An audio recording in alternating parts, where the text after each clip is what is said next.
একজন আলোকিত মানুষ আমরা হারাইছি, যিনি একাধারে ছিলেন একটা মাদ্রাসার সুপারিনটেন্ডেন্ট,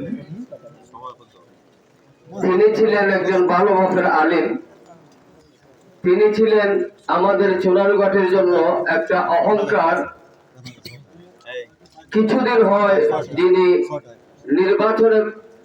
নির্বাচিত হওয়ার পরে গভর্নমেন্টের প্রত্যাদেশ পাওয়ার কারণে সাবেক হয়েছেন।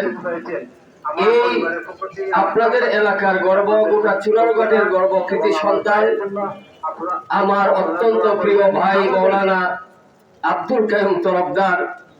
আসলে আমাদেরকে বিদায় দেওয়ার কথা, বয়সের ক্ষেত্রে আব্দুল কাইয়ুম তরফদার আমাদের চাইতে অনেক কম বয়স, কিন্তু এরপরেও আজকে এমন পরিবেশ যে আল্লাহ রাব্বুল আলামিন আমাদেরকে এমন করেছেন যে আমরা কখন যাব কখন না এমন নিশ্চয়তা আমাদের কারো কাছে নাই।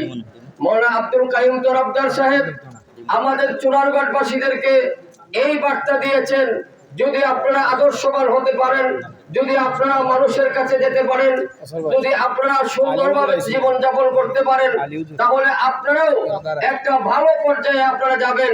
এই বার্তাটা দিয়ে আমাদের কাছ থেকে বিদায় নিয়েছেন। মৌলানা আব্দুল কাইয়ুম তরফদার সাহেবের আল্লাহ রাব্বুল আলামিন জীবনের চলাফেরা, উঠা বসা